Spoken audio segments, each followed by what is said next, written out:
Alright, hey, Nicole Mashburn again, and I'm going to talk to you about skin disorders today. And so I do this because, for one thing, my husband's a family practice doctor. And it seems like everybody comes to see him for a cold or a flu or, whatever. And, oh, by the way, doc, what's this? That happens a lot, that, oh, by the way, doc. And people even ask me, what do you think this is? You see this little thing? I was wondering if you could look at that. What do you think that is? And so we're going to talk about some of those, what do you think that is, and because maybe that'll answer some questions for you, because we all have some of these, we want to know what they are. Alright, so let me get this started. And we'll talk about some common skin disorders, most of which are going to be skin cancers. A lot of these skin disorders that we see are skin cancers.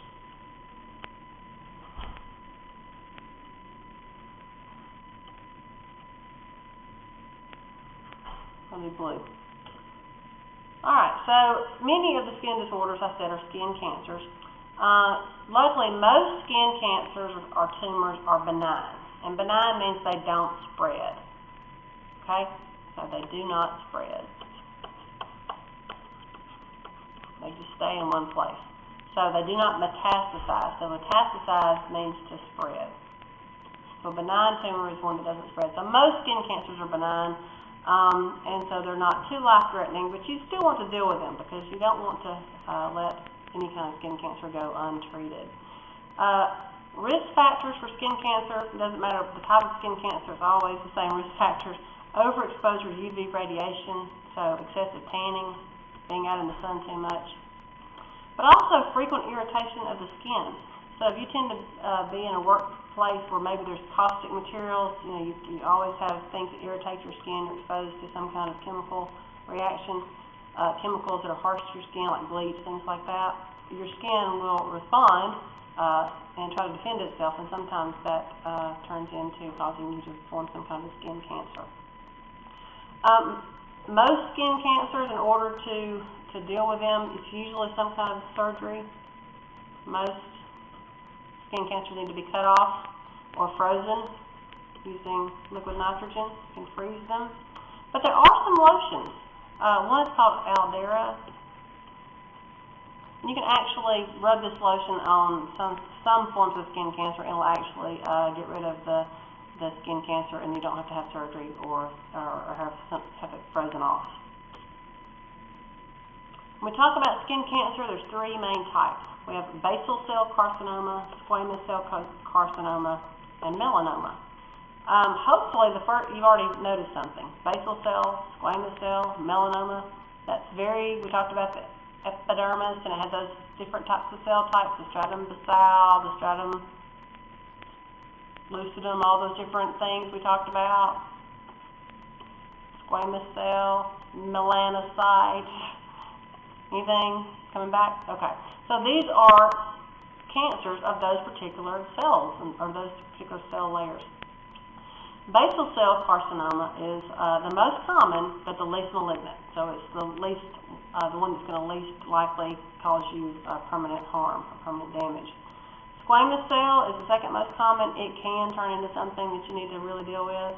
And melanoma, the least common, but the most dangerous. It has the most likely to metastasize, make mets or metastasize, spread, and it can be fatal.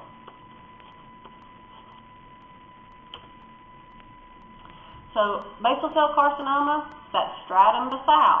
Okay, so this is when the stratum basal cells proliferate or grow too much, and they basically start to invade the dermis and the hypodermis. So remember, the stratum basal, that's that first layer of the epidermis, those cells should be moving up and out and going toward the surface of the skin. But instead, they're proliferating or making more and more cells, they're reproducing, and they're going the wrong way. They're invading down into the dermis and hypodermis.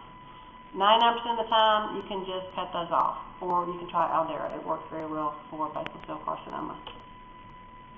And this is a picture of that. A lot of times, it's just kind of a raised pink looking area. So if you see, it's real common on the nose, the cheeks, the ears, things like that. And the elderly people, usually age 50 and above, you'll start to see basal cell carcinomas.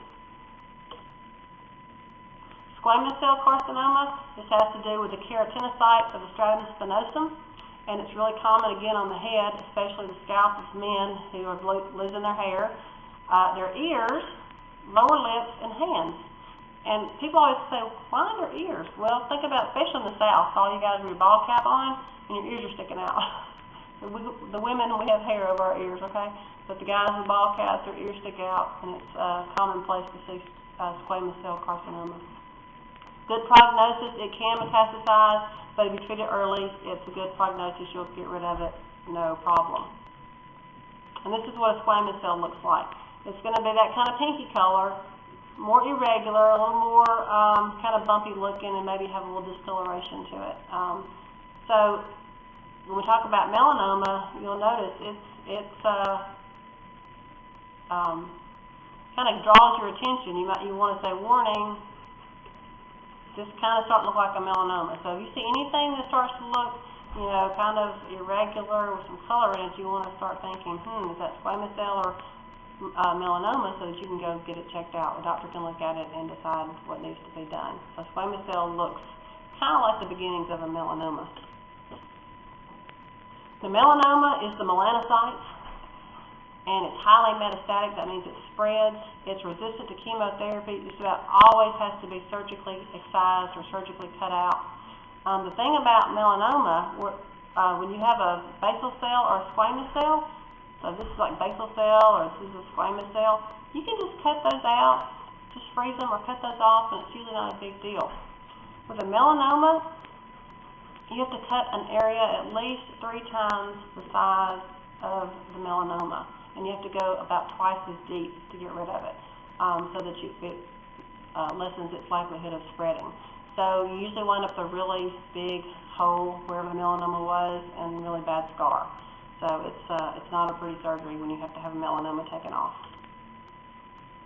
Now we have something called the ABCDE rule, and that is when you're trying to classify if someone, or the warning signs, or trying to characterize a melanoma.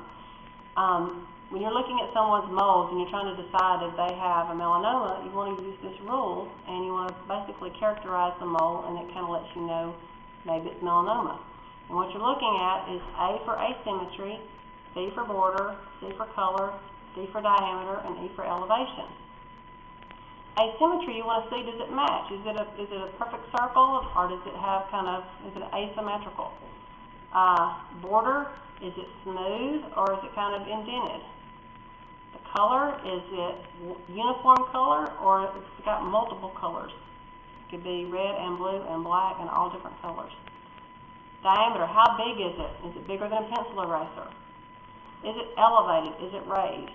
If it has 3 or more of these characteristics, you really need to think about it possibly being melanoma and go to the doctor and get it taken care of. This is an example of melanoma, so let's do our ABCDE. A, B, C, D, E.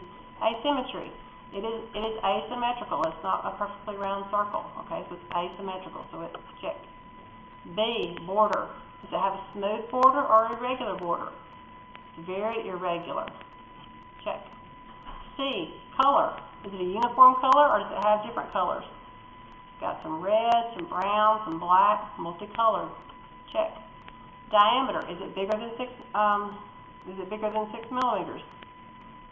Yes. It's larger than a pencil eraser. Check. And elevated. And you have to kind of turn the thumb sideways to see, but this one is elevated. So this one is a melanoma. And so this is someone's thumb, it looks like. And if you were to have to excise that, you would have to basically come all the way around the nail bed, all the way up over the pad of the thumb, and go really deep. So that's going to be a lot of tissue that you have to remove to get rid of that melanoma. So the sooner you suspect a melanoma, the faster you need to go to the doctor to get that thing taken care of. Alright, so those are your skin cancers. The other things that people hear, skin disorders, hey, by the way, doc, what is this? Eczema, impetigo, psoriasis, and vitiligo. Eczema is basically just an itchy skin rash. Most often it's an allergic reaction to something, and it's really common in children. You typically can treat it with just allergy medicine, either oral, sometimes topical, or some kind of injection. Some people outgrow it, and some people unfortunately deal with eczema all their life. you don't necessarily know what you're allergic to either. I mean, it's just some people can figure it out, and some people never can figure out what causes them to have a reaction. Impetigo is basically a bacterial infection. You may have heard people say impetigo, but it's impetigo. And it's basically a staphylococcus infection, and it's contagious. And you treat it with antibiotics. You're going to see this a lot of times in kids. And sometimes if you scratch something like a mosquito bite, you get it infected. And because you've opened up the area and you've allowed bacteria to enter in, and sometimes that can cause you to get impetigo. So if you get a mosquito bite, like your grandmother said, don't scratch it. You'll get infected. You'll get impetigo. She was right. Leave it alone. The next one is psoriasis. You don't say the P. Psoriasis. And this is an autoimmune disease. And that basically means your body is now attacking itself. Okay? It doesn't recognize you anymore. It starts to attack your own body. And usually what you see are these raised red patches. They're very, very itchy. They can crack and burn. They're scarring. They'll disfigure you. And very painful and very hard to deal with.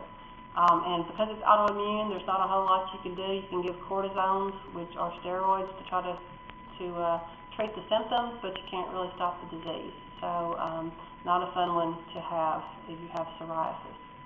And then you have what's called vitiligo, and everyone knows someone with vitiligo. If Michael Jackson had vitiligo. Again, an autoimmune disorder. And in this particular case, your body's basically attacked your own melanocytes, so you don't have melanocytes anymore. Melanocytes are what made the melanin, so if you don't have melanin, then you don't have that melanin or that color in your skin anymore. And you usually start to see, it comes in patches. You'll see patches of uncolored skin on someone with vitiligo. There are some treatments that they're working on, but nothing definitive at this point. There's still some trials going on with vitiligo to try to treat that. All right, thank you very much. That's all I'm going to talk about today. If you have any questions, as always, let me know, and I will see you in the next video.